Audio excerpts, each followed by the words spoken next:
Point of View is powered by Airtel Tigo Extra. Even our bonus data doesn't expire. You dey feel am? Dial *111# to activate now. Airtel Tigo. Life is simple.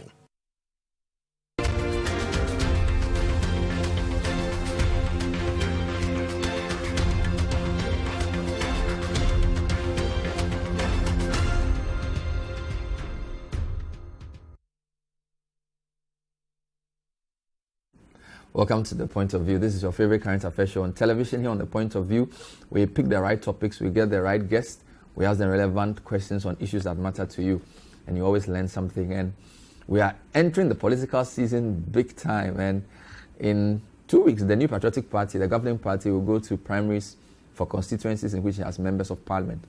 Today, the General Secretary announced the list of people who had gone through vetting. It's a very big list. We're going to get into who these people are. We're going to tell you more about what to expect with the NPP when we come back. Stay tuned.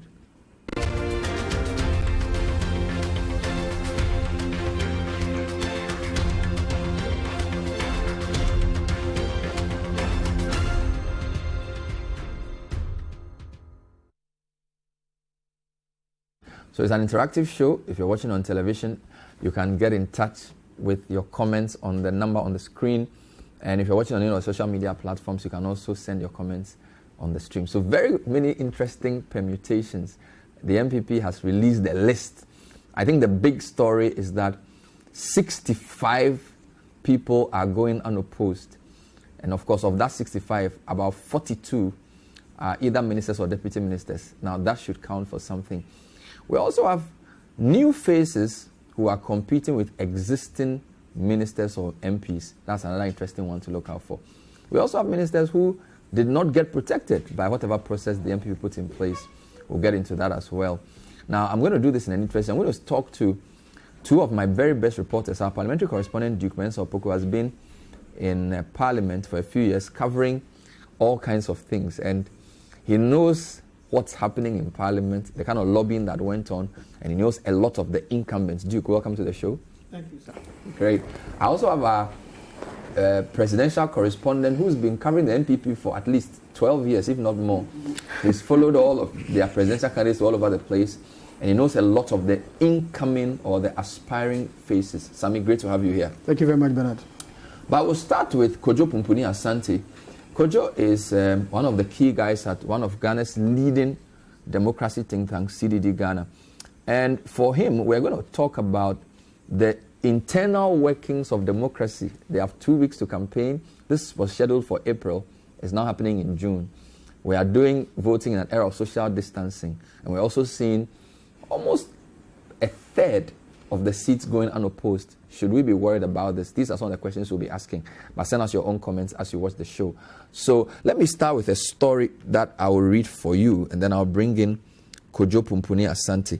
So about a third, if not more, of the seats that the NPP is offering, those seats are going unopposed. And about 42 of the candidates are ministers or deputy ministers. I think that's a big question to start with. Kojo, thanks for joining us on Zoom. Good evening. Good evening. Good evening to your viewers. Hope you're fine. Great to have you on the show. Yeah, my pleasure. It's been a while. Yes, you've gone incommunicado. So what's the biggest highlight for you of the list that the NPP put out? As a democracy think tank watching the whole process, what's the biggest story in there?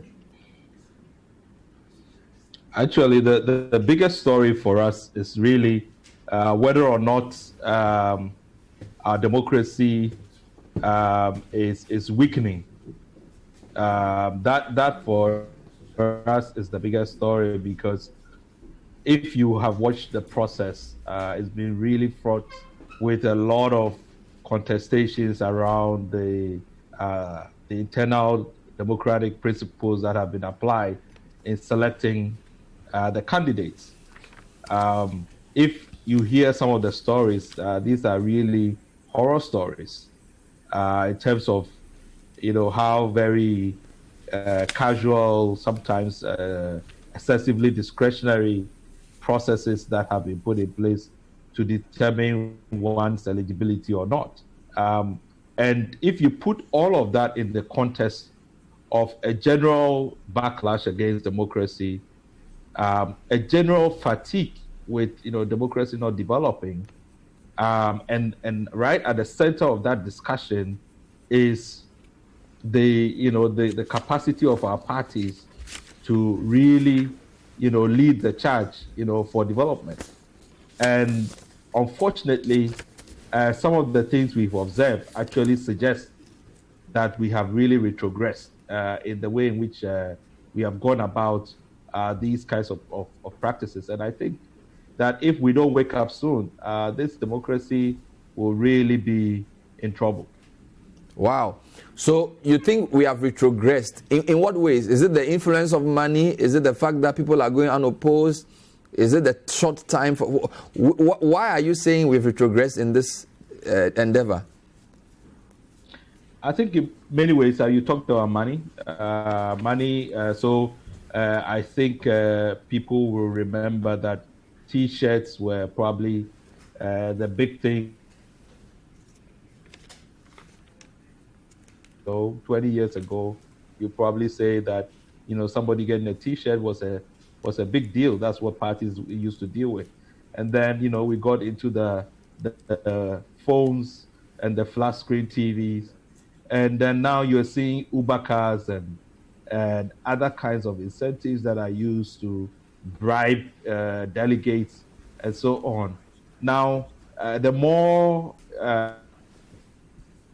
kinds of processes, it means that the less legitimate that they become, the less likelihood that they would serve, the public interest, the more likelihood that you will get a lot more corruption when people come into government, because they have to recoup even, significant amounts of monies that they have put in, to stand as MPs. So that's the money side.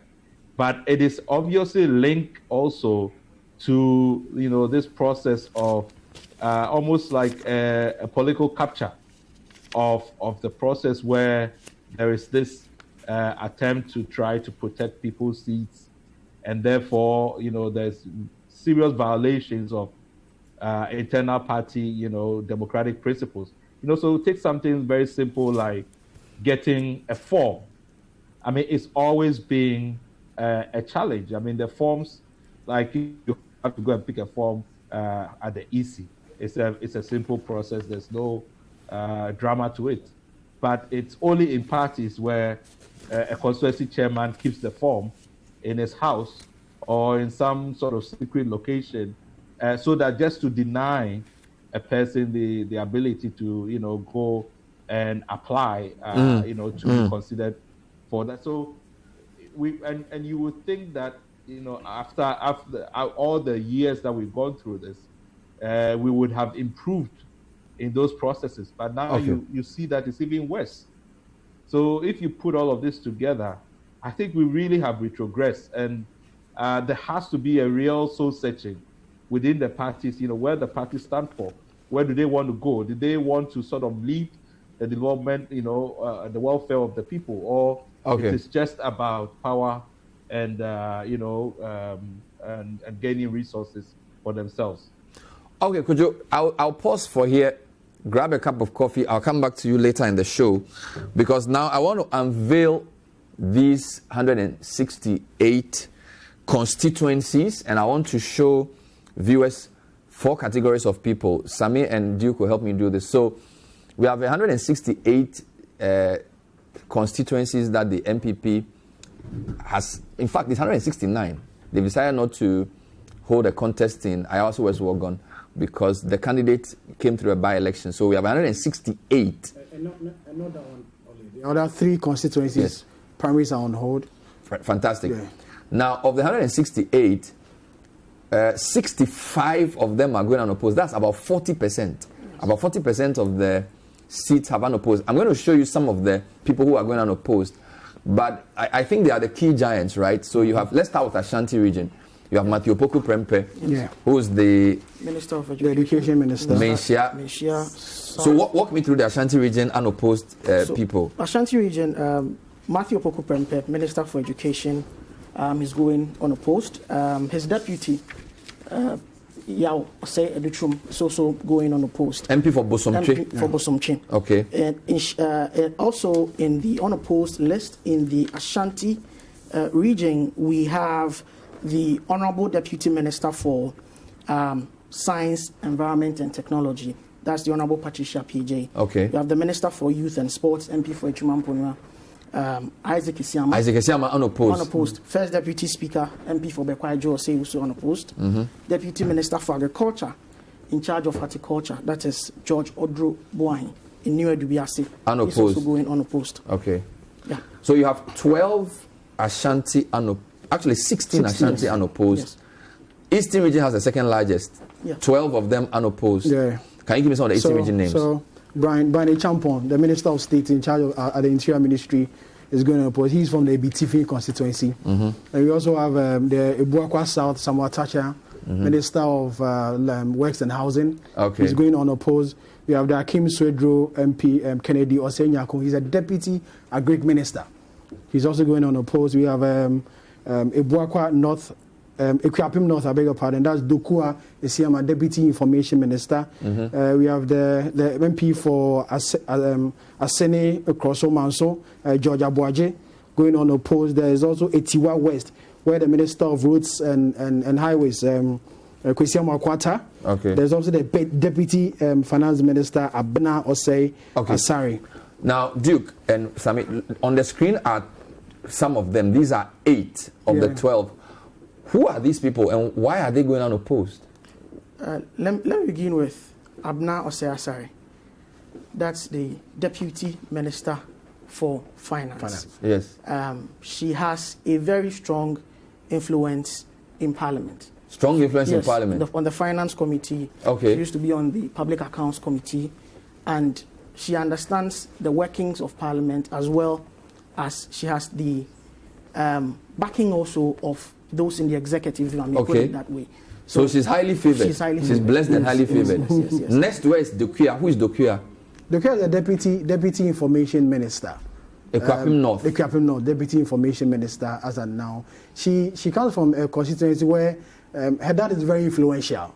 I see. From where she's coming from. You know, she had 3 people contesting her when the party opened nomination. The 3 were disqualified. All disqualified? Including Philip Addison. Philip Addison was disqualified? Was disqualified. Wow. For Abena, was anybody disqualified for Abena? I think 4 gentlemen tried to unseat her. All disqualified? All disqualified. Brian Champon? No one attempted. No contested? No one He's the one with the to. hotel? Yeah. He's the former national security guy? Yes.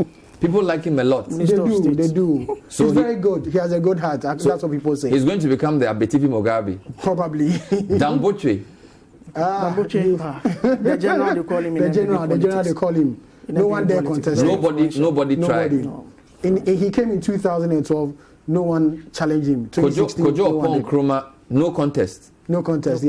In his initial primary to become MP, he had a strong contender. A central guy by name Collins. Yes. One guy who later went to PPP. And then lost the seat. Kojo ran for his money. Did anybody try to go against Kojo this time? No. No contest? No. He was the only one who filed nomination. Road Minister? Same. He had a gentleman, a banker who tried to unseat him, but he was disqualified. And this is Atiwa? Yeah, Atiwa East. Yeah. Samuel Atachia? No one contested. No, they did. Gloria. There was an attempt. Gloria initially. She was disqualified. Yes. She came on Eyewitness News. She complained. She was disqualified, yes. So that was Samuel Atachia. And then there's there was George Odro. George Odro is in the Ashanti region. No, there's a gentleman on the screen. The guy on the left. Kennedy. Yes. Kennedy Nyako, Deputy Agric Minister. Agric Achim Swedro. Yeah. So is it your theory that these people are close to? Is it Akufo-Addo they are close to? How come they are not getting contest? The sense I get from this is that, see, the parliamentary party has always argued that there should be a fair balance between protecting people they think have the capacity to contribute to the development of the country's parliamentary democracy. That has always been the position of the NPP parliamentary party. This position was articulated at the last Congress. It was even a proposal from the majority leader, Osei Chiemesa Bonsu, but he could not garner the needed support to pass it as a resolution at the party. That conference. They should protect, meaning what? They should not let anybody contest them.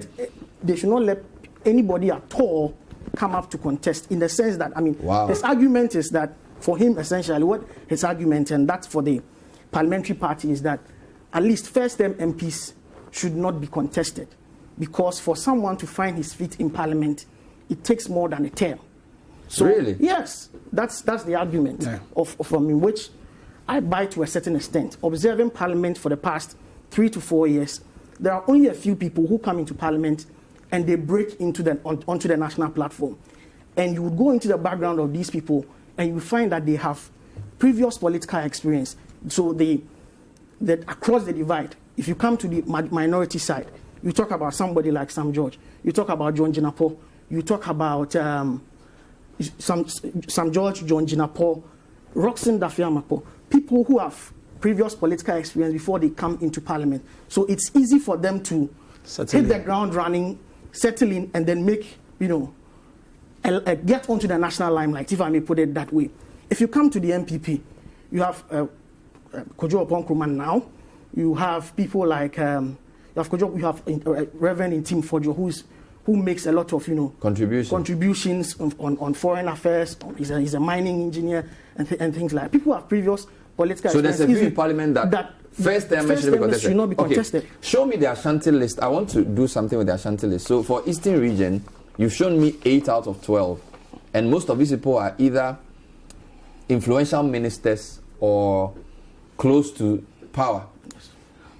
Who's that? Sami, who's that? That's the majority leader, Minister of Parliamentary Affairs. Constituency is where? Swami constituency. Somebody wanted to contest him. Yes, I think two people wanted to challenge him, but then they were disqualified. I think one other gentleman wasn't happy.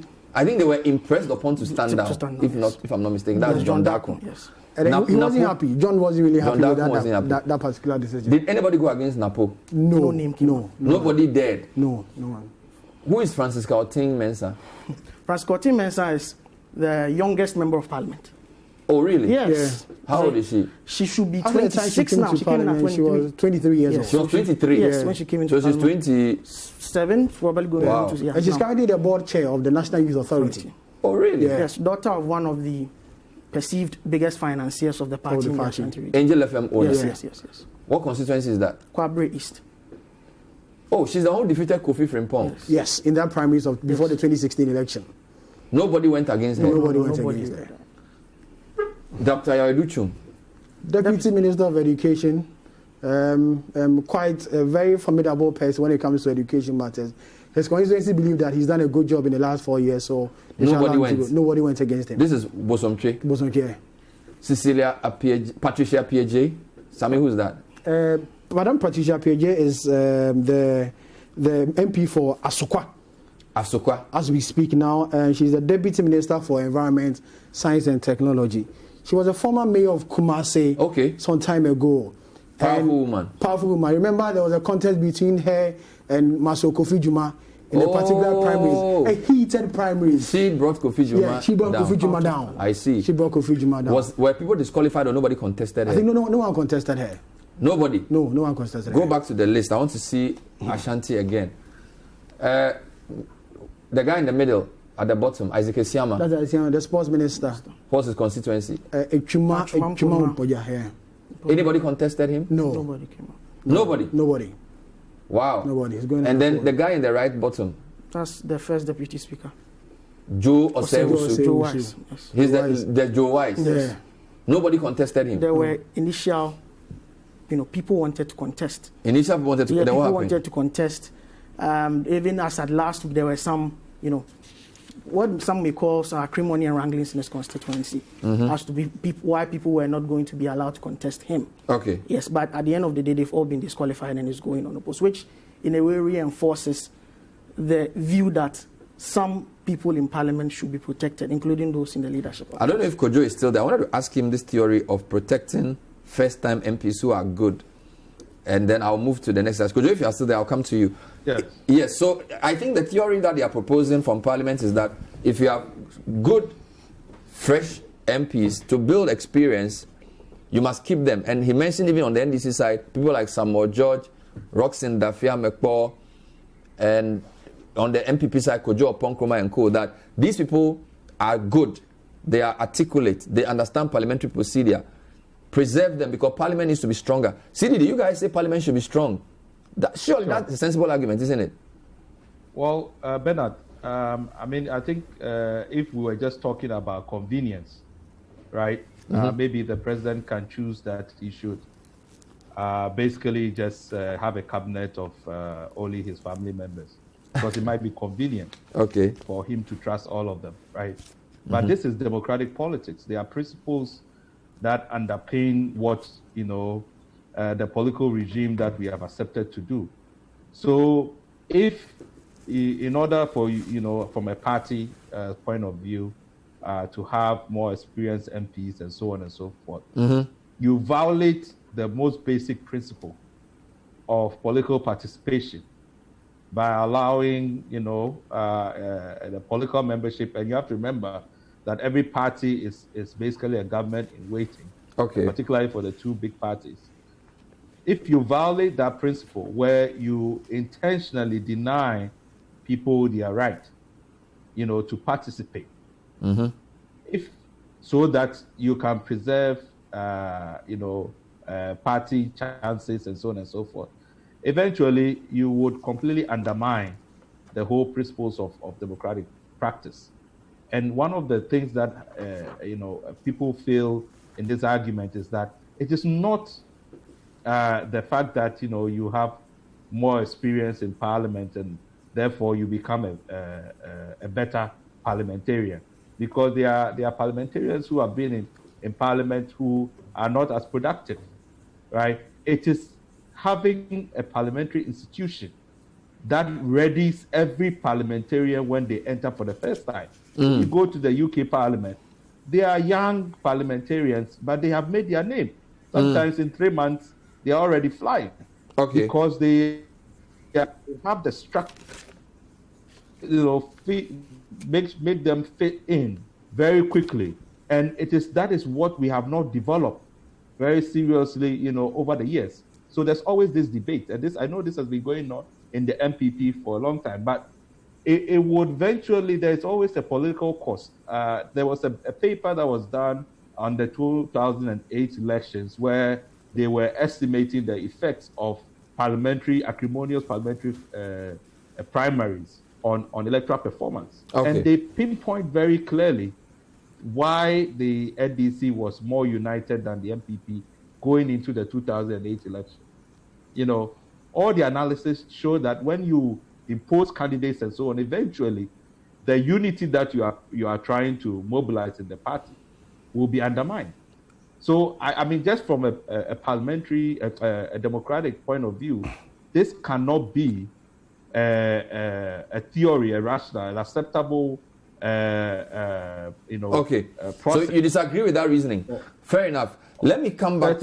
Let me come back to the studio. Could you stay with me?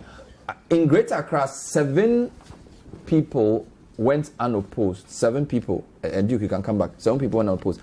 I just want to mention the names for viewers. So we have Bernard Okoboy, his MP for Lejokuku, Deputy Minister of Health.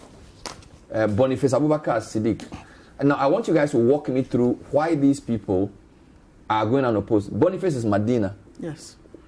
Did anybody try to contest him? No name came up. No name came up. The sense we get is that Medina is not a place that is traditionally a seat for the NPP. So he being able to make inroads in the last election, he should be able to consolidate those gains going into the election. So there's an agreement that NPP has not won Medina for a long time. So now that somebody has won it for them, don't touch him. Yes. Who is he going against? It was a battle against Sorogo. Amadou Sorogo. But this time around is the human rights lawyer Francis Sosu, who is challenging. So they feel he will be a good person. He will be a good candidate for that constituency. Then there's Bernard Okoboy. There's Bernard Okoboy, Deputy Health Minister, Lojokuku. He unseated Okiti Dia. He's grown very fast in the party. Very, very fast. Yes. Okoboy started as a youth activist. Because I followed him throughout the process. I remember some years ago, the ECG were installing some prepaid meters in the Nungwa area.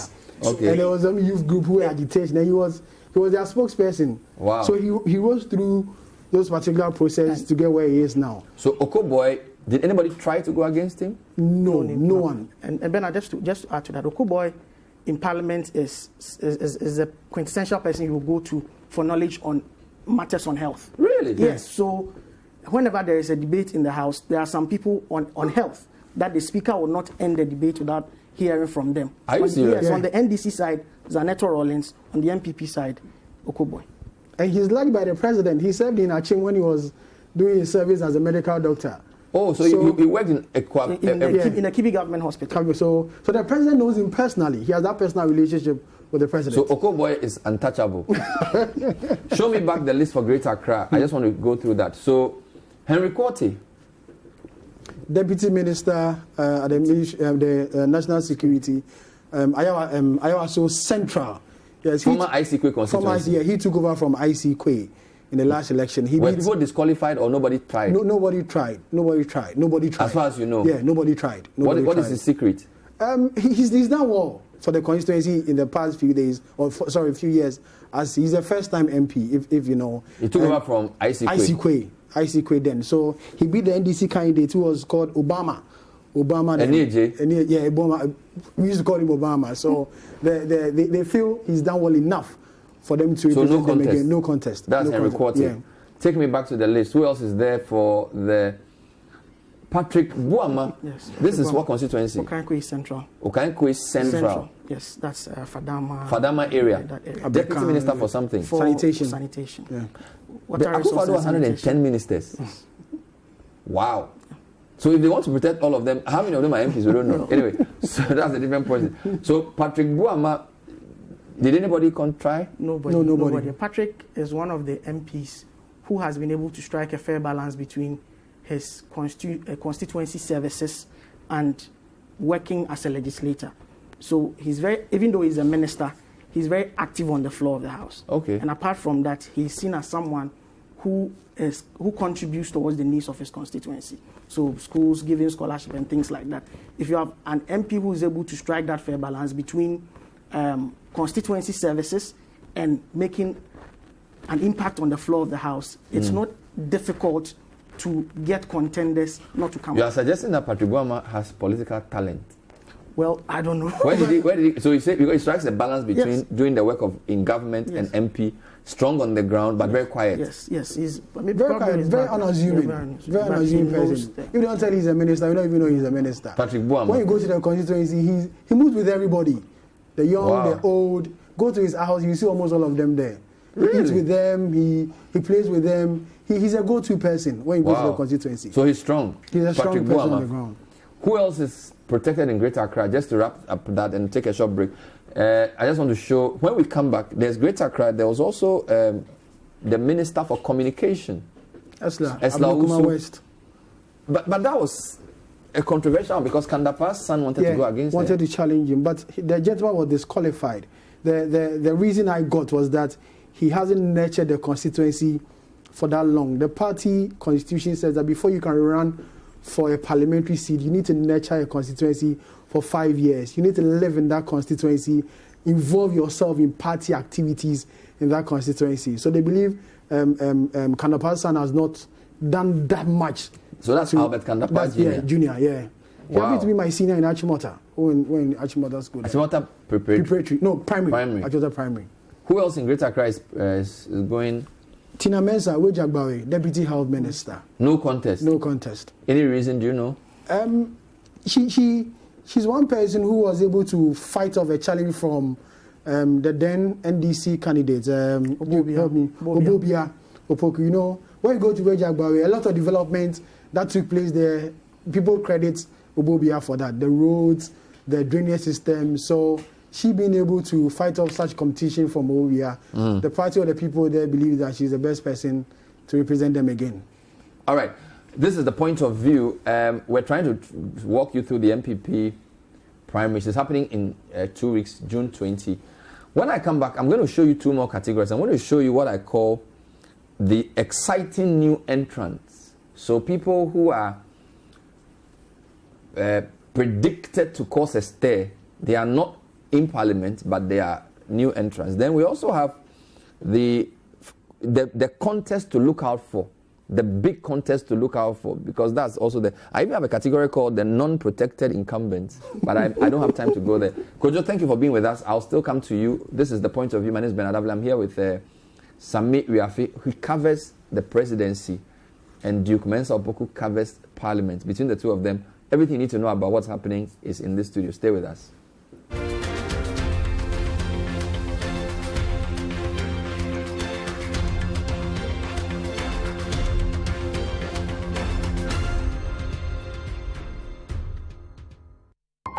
Businesses are evolving with the changing times, and the City Business Festival is doing the same. In the month of June, the City Business Festival goes digital. City TV, in collaboration with Absa Bank, will give SMEs the opportunity to reboot their businesses with expert forums, discussion platforms, and interactive Zoom sessions. There will be a lesson for every business. Join the virtual business forums every Tuesday in June at 11 a.m. to 1 p.m. and gain the knowledge you need to kickstart your business. Explore new ways of engaging your customers with the e-commerce forum on Tuesday, the 9th of June at 11 a.m. to 1 p.m. Get tips from the Agribusiness Forum on how to create another career in agribusiness on Tuesday, the 16th of June 2020 at 11 a.m. to 1 p.m. And get all the industry knowledge with the Trade Forum on the topic, Will Export Trade Be the Same Again? On the 23rd of June 2020 at 11 a.m. to 1 p.m. Revamp your business and work environment this June with the virtual business forums only on City TV every Tuesday at 11 a.m. to 1 p.m. To be interactive and ask questions pertinent to your business, join in the forum via Zoom. To participate via Zoom, register by calling 0205-973-973. That's 0205-973-973. City Business Festival is powered by City TV and Absa Bank with support from the Ghana Investments and Promotion Center. Imagine if you can get all the understanding on some of the difficult subjects you struggle with in school. As a student, do you feel dissatisfied with how hard it is to figure out the subject you're learning? Or as a parent or guardian, do you worry that your child is struggling to understand some of the subjects in school? Well, now you don't need to sign up for extra lessons or tutors. Simply tune in to Class Act, Mondays to Thursdays at 5:30 p.m. on City TV. Class Act is a show that seeks to enable senior high school students gain a much better understanding of what they learn in school. All you need is a TV, a chair, your notebook, and your pen. Get clarity on subjects such as maths, English, IT, and science. Class Act airs every Monday to Thursday at 5:30 p.m. on City TV on DSTV channel 363 and GoTV channel 182. Don't forget your pens, pencils, and your notebooks, and tune in to Class Act only on City TV.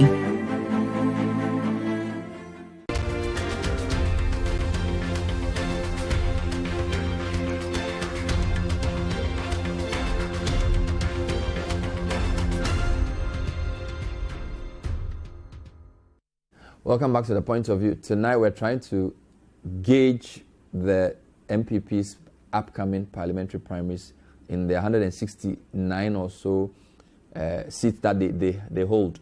My guest in studio, Duke Mensah Opoku, who's the parliamentary correspondent for City News in Parliament, and then of course Sami Wiafi, who's the presidential correspondent. I also have Kojo Pumpini Asante of the CDD. We've already shown you the favored few. Now we have a category we call the exciting new entrants. Now, this is a very skewed and subjective definition, but we use that to signify people we interact with in the media who are already known in the public sphere, or people we consider formidable to challenge incumbents. Now, here are some of them. Okay, guys, walk me through this. Who's the biggest name on this sheet?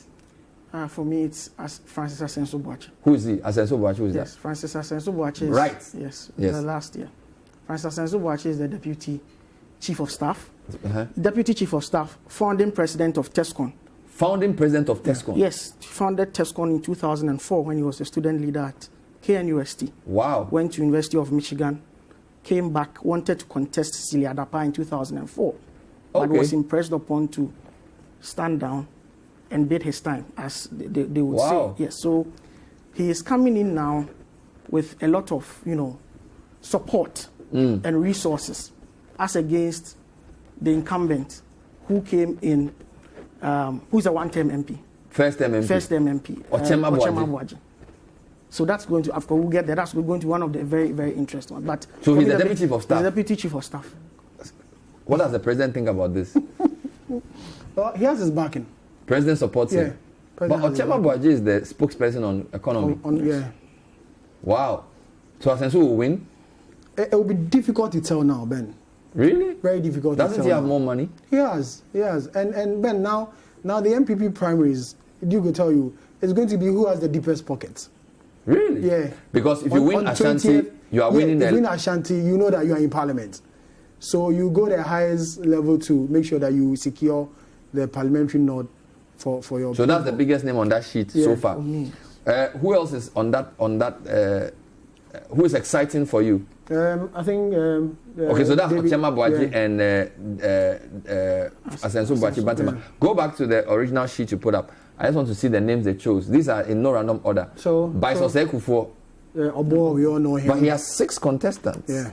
Or 5. Kwame, Kweku Asante Boateng, Edmond Opong Pepra, William Mayamo, and Eric Amofa. Will Obo win? The incumbent is one of the deputy ministers for local government. What's his name? Kweku Asante Boateng. Really? I've never heard of him. Yes. One of Kweku Asante. How many deputy ministers of local government do you have? There are 3. He's 3, yeah. 3 deputy ministers of local government. There's one Collins in team, and then Obiamo. Yeah. Oh, really? So the deputy minister of local government Obo is challenging him. Yeah. A very quiet person. He hardly speaks. Kweku Asante Boateng. Yeah. Do we know who's backing Obo? Well, it's not very clear. It's not very clear. So you can't comment on Obo. I can see Kofi Ofosun Cancer, Asante Achim Central. Yes. Kofi happens to be. He's not on this. He's not on this sheet. Yes, but yes. That's Kofi is after. Who is that? Kofi happens to be the CEO of the Accra Digital Center. Okay. Just located some few meters from here. So he's challenging Kwame Anyimedu entry. Yeah, for that constituency. I see.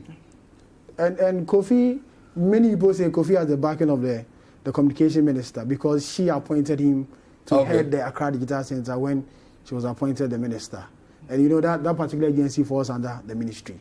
So Kofi is liked by the youth of the yes, and he's liked by he's the known by the youth. He's very creative and very innovative. Interesting. So he may give Kwame Anyimedu entry around for his money. Who is Kwame Anyimedu entry? Kwame Anyimedu entry is chairman of the Employment, Social Welfare and State Enterprises Commission. He's a 3rd-term MP. I see. Yes. John Apuntia Kuma. He's going against Kwabena Owusu Adiomi. That's the Deputy Minister for Roads. So who is John Kuma? John Kuma is Chief Executive Officer of the National Entrepreneurship and Innovation Plan, NEIP. Okay. He's a former student leader, activist. He contested with Omani Buama for Nook's presidency. I remember. Yes, for Nook's presidency. And and Kwabena Owusu Adiomi is the Deputy Minister for Roads. And John is a founding member of the Young Patriot. He used to be an active youth wing of the party. You know, led demonstrations here and there. So, can John Kuma beat Kwabena Owusu Adiomi? Very possible. Very possible. This is the second time he's contesting him. So you are tipping him? The last one, the incumbent MP beat him by I think 64 or 65 votes. Wow. Yeah, only 64 and votes. Now he's the head of NEIP. Yeah, he has resources. He has resources. Is the NEIP money for him? Robert Ahomka-Lindsay, he's also on the screen. He's going for Kumewu. Who is Robert Ahomka-Lindsay? Robert Ahomka-Lindsay is Deputy Minister for Trade and Industry. He is in charge of the industry side of things. Okay. Yes, former GIPC boss under the Kufuor administration. Okay. Former Coca-Cola executive. Executive. He's seen as one of the people who presents some sort of a breath of fresh air to our politics. Okay. Yes, but so a lot of people would like to see him in Parliament. For somebody who brings a corporate perspective, who knows the business side of things and would be very, key in driving certain corporate and business agenda. But he's a great guy, knows his stuff and all of that. But he's coming up against someone who is very well known in the constituency, but doesn't make a lot of impact on the floor of Parliament. What's the name of this person? That's Philip Baswa. So he's known on the ground. He's known on the ground, but not very. He's not your most articulate MP in the House. So Ahomka-Lindsay stands a fair chance of. But in terms of on the ground, is he known? He is trying to establish, his traditional family links in the constituency. and play on that to get the lot of the votes that will be required. Okay. To get him ahead of the incumbent. I want you to show me the list again, just to see who else we can talk about. I can see Louise Carol Sewa Donko. Who is she? She's going for the Otafo seat. The incumbent MP is not going again. Dr. Akuto said. Yes. So 6 people are running for that particular seat. 6 people? And she's one, as well as Vincent Asifua, who is the PRO for the Ministry of Education. Carol recently came into the news when she's a presidential staffer. Presidential staffer. So recently she was suspended for running down a party foot soldier on social media. When I think he complained of something. Yeah. But then she came to write some things. The chief of staff got offended and suspended. So she was suspended? For a month. So she works she's a presidential staffer. She's a presidential staffer, yeah. And she was the first SRC president woman, first female SRC president at the University of Ghana. Really? Yes. So all these guys are campus politicians. I just want to wrap through that list quickly, and I'll come to Kojo. Kojo, it seems to me as if most of these people we call exciting newcomers they hold a position in government. So you're saying Kofi Ankansa, Accra Data Center, John Kuma, NEIP, Ahom Collins is a deputy minister, Esifua is a spokesperson for education, Louis Carroll is a presidential staffer. So is that good or bad that you have people who are working for government already? They haven't resigned and they are running for MP. Kojo, is there a problem with that? It's very interesting. I think it's also very interesting that the conversation with your colleagues seems to center on how deep your pockets are and whether or not having been in charge of a state agency kinds of prepares you in that particular line to go and compete. But it probably also signaled that for the NPP, in terms of securing your own political future, that is sort of the,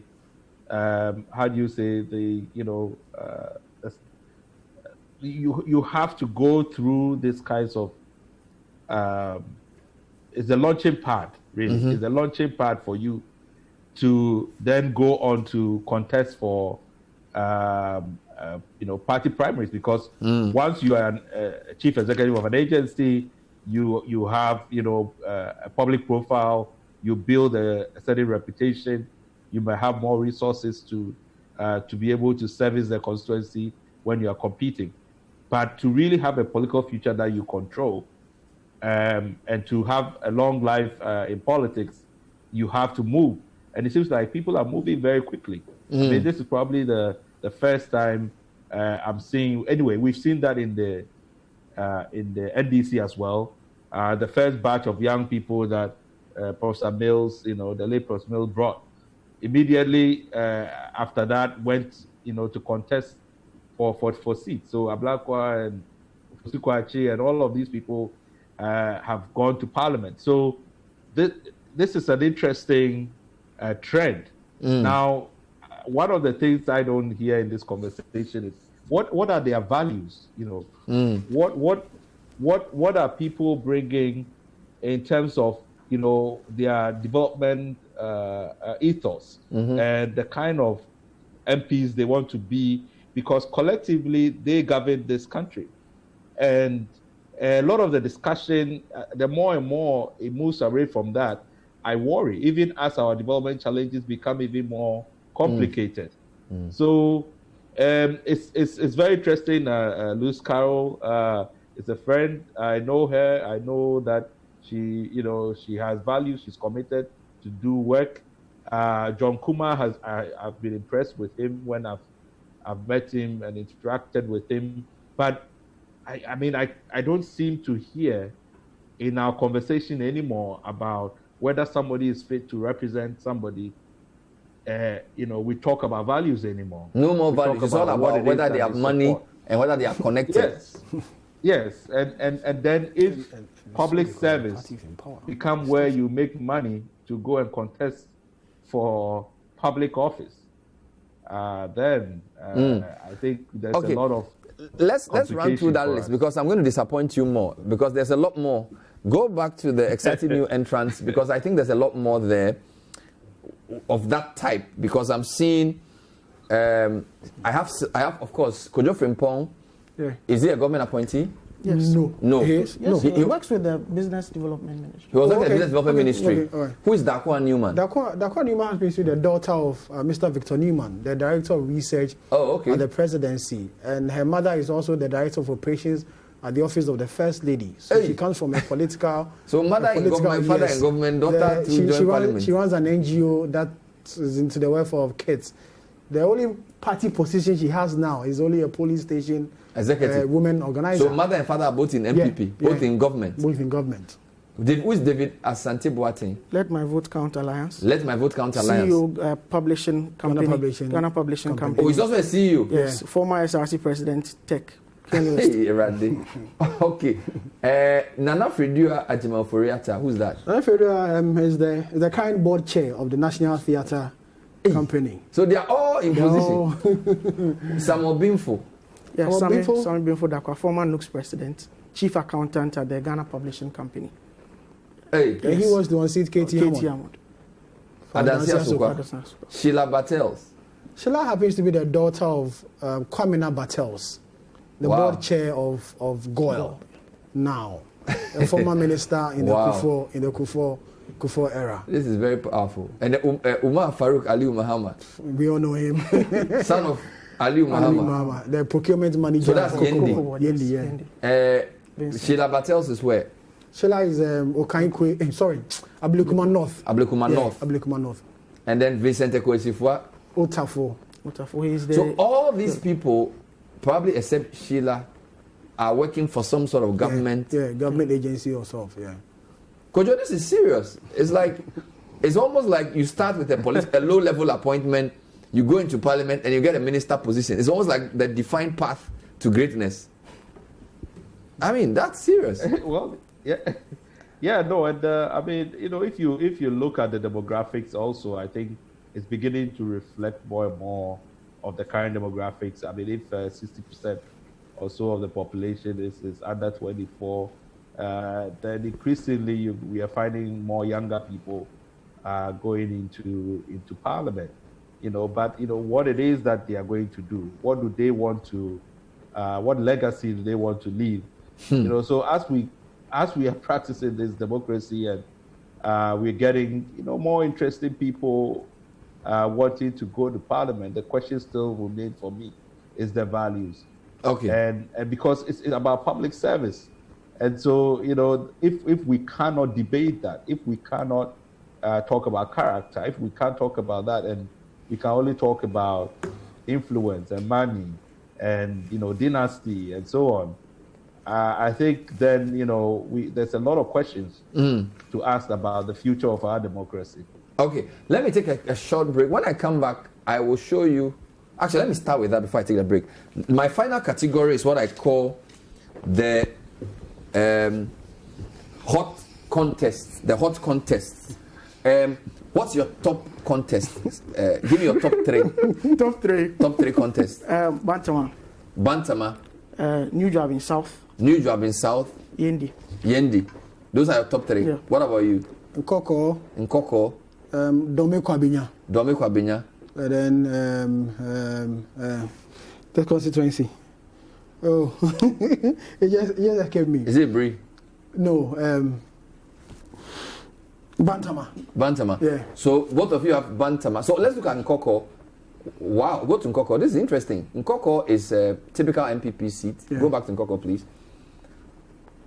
You don't mean it. The regional minister is there. Mm-hmm. Former MP is there. Two former MPs. And David Boateng Asante. Yeah. Let my vote count. In fact, there are 6. The last one is the constituency organizer. Are you serious? There are 6 so, in all. Seth Ajeva is Shaba. Mm-hmm. He's a former MP. Yeah. And then his Ghana Chamber of Commerce. Yeah. He's also a former MP. Former MP. Eric Kwachi Dafo. The current regional minister. David Obuatin Asante. Let my vote count. CEO Ghana Publishing. Who is Joyce Opoku Joyce Boatin? is the deputy CEO for the Middle Belt Development Authority. Hey! And then who else? And then the constituency organizer by name Joseph Frimpong. So Nkoko is one of your top 3. My top 3. Which was the other top 3? Bantama. Bantama, both but of you. because you guys chosen Bantama, I'll go for Inshaiso. I think we've already discussed Bantama. Yeah, so Inshaiso. What's happening in Inshaiso? So two interesting names. The incumbent MP, Kennedy Kankam, and the CEO of Maslog, Sticker. Hey, Maslog. These two people are Maslog is also here.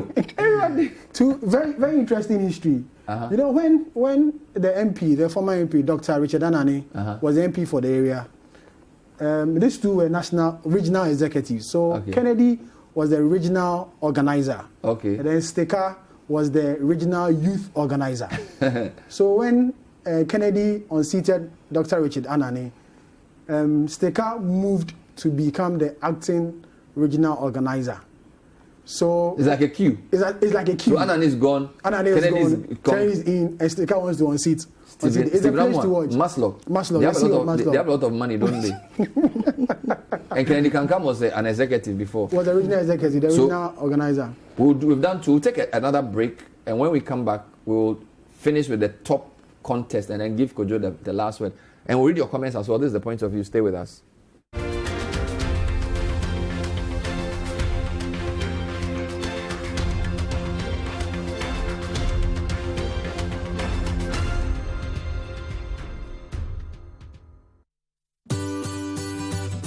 City TV is live on DSTV. Go to channel 363. On GoTV, access City TV on channel 182. On a digital TV, please press the menu button on the remote control and run a new search on your TV. Take note that without an antenna, you cannot access City TV on your television. City TV can be accessed on a free-to-air digital box like the GoTV and StarTimes box. City TV, it's your world.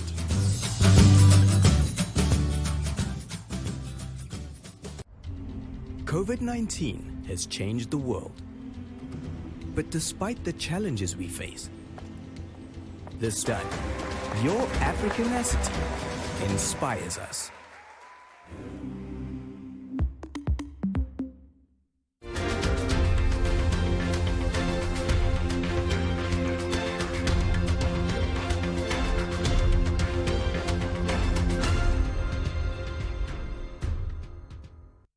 Welcome back to The Point of View. We're talking NPP primaries. It's happening on the 20th in studio. Duke Mensa Opoku, parliamentary correspondent, Sami Yuafe, presidential correspondent, via Zoom, Kojo Asante. Quick correction. So, Asante Akim North, the incumbent is Kweku Asante Boating. He is not a deputy minister. The deputy minister is Nana Ajay Boating, who is the MP for New Joabing South. Quick correction. So, you said Inshaiso was a Kennedy Kankam versus this, and you also said Nkoko. What's the third one for you? Domi Kwabinya. Oh Lord, show me Domi Kwabinya. Domi Kwabinya Bernard. Minister of State in charge of procurement, Sarah Safo, and then Ghana's High Commissioner to India, Michael Okoye Jr. Wow. This will be the third time these two will be contesting. In 2012, in 2016, and now. And you know, Adjoa Safo is winning. You know, when Michael Okoye Sr., the Speaker of Parliament, left, it was Adjoa who replaced him. So his son now wants to unseat Adjoa Safo in that particular constituency. There is a few disagreement there over an album, the album that will be used for this particular primaries, which resulted in some confusion, but the party managed to resolve this particular matter. So it's a place to watch. It will be too early to call. So you don't know who's going to win? I don't know. For now, I don't know. You don't know who's going to win? It's going to be close. Okay, what's your top 3? We have just a few minutes. Yeah, so Bantama, you've already mentioned that. We've explained that. Yendi because the incumbent is no more going. That's the Deputy Minister for Foreign Affairs. Yendi. So it's opened up the race. And the contest between two people with strong political history in from political families in the constituency. Okay. So the Deputy Minister for Maslok, the Deputy CEO for Maslok, Abibakar Shani Mahama, his father was MP in the Second Republic. Oh, really? Yes, and he is said to have been the one whose imprint on the constituency is what has made Yendi an NPP constituency for all this while. So Yendi is a constituency that the NPP wins most of the time. Yes. So she coming against Farouk, who's also deputy, who's also son of Aliu Mahama, is one that will be interesting. So Abibata, Shani Mahama. Yes, and then there's Baba Osman Dani. Yes, who's someone very well known in the constituency. But with the influence at play here, Farouk may win in my view. And then your final top one? It's New Job in South. New Job in South? Yes. That is where the Free Zones Executive Secretary, Michael Ochibefi, is coming up against the chairman of the Finance Committee of Parliament, Dr. Marcus Ibeyabwa. Why is this a big race? It's a big race because this is a repeat of the last election, where Mark Esibeyabwa won by a slight margin, and Michael Ochibefi is doing quite a lot on the grounds. Mark Esibeyabwa is also doing his best, so it will be it's a contest that's close to call. And Parliament didn't protect Marcos. He's not part of the people who are going to be. I'll take another quick break. When I come back, I'll take Kojo Asante's views and I'll read your comments. This is the point of view. Stay with us.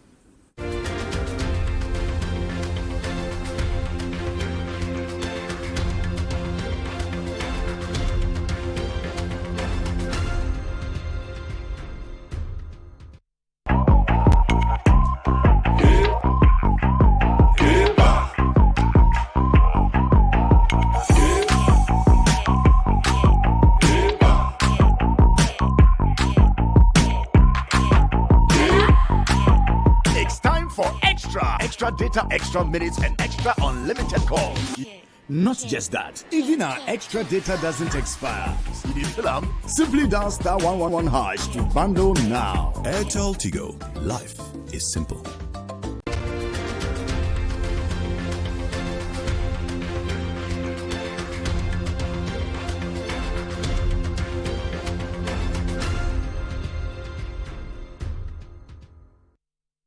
Welcome back. Let me read a few quick comments for you. Good evening, Bernard. I didn't hear anything about Tema. That's a comment that came in. Bernard, you look surprised in analyzing the list. You want to say family and friends, but you are refusing to. Frank and Gofredia. Great show, Bernard. That's quite some brains you have there in the studio. There seemed to be political tension gradually building up in an election year. I pray for peace and progress. This is Alex Osebun Sukumasi. Good evening. All delegates should be wise because politicians are not the same. China, Kwamu. Good evening, Bernard. I'm highly amazed that Esibeyabwa, the Finance Committee chairman, didn't go unopposed. The criteria that was used to allow the 12 in the Eastern region to go unopposed should have been used for Esibeyabwa as well. More comments. Good evening. I don't know why the NPP wants to protect some people while they still tell themselves as Democrats. This isn't fair to the new candidates. Yao Edinkra says, Ben, is it not undemocratic to protect candidates for political election against the will of the people? This is Yao Edinkra in Taiman. Newman from Winneba says, Duke really knows his delegates, like his family people, very professional. Kojo Asante, will these big battles lead to some attrition? Free Zones Board versus Finance Committee, Chief of Staff versus Spokesperson for Finance and all these things. Maslock CEO versus... I mean, what's the risk of having such big people go against each other in a primary 6 months to an election? It's not too problematic. I think if the processes are fair. I think and a lot of these people who go into these contests, they accept that they can be beaten, they can lose an election, but you want to make sure that the people actually have an opportunity to have a choice. If it is seen as an attempt to sort of skew the process or make it biased for one person, then obviously when one person wins, there'll be a fallout. So it's not necessarily a problem that you are having big heavyweights and so on go against each other.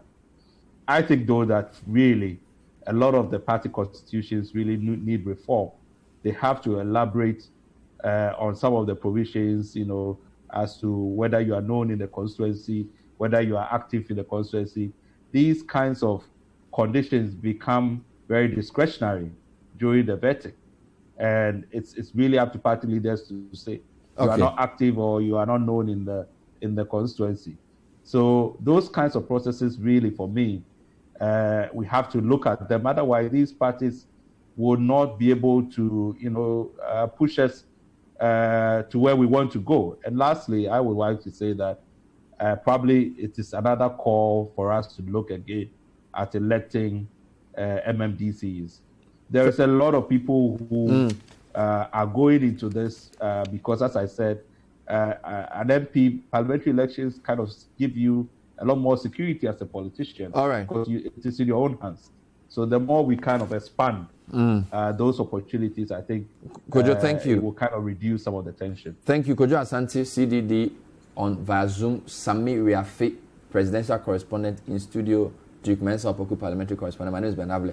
Thank you. We'll do more as the date approaches. I'll see you next time. Bye-bye.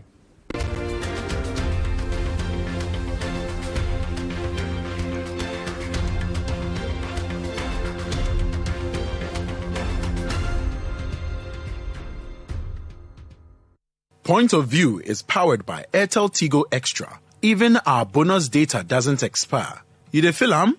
Dial *111# to activate now. Airtel Tigo. Life is simple.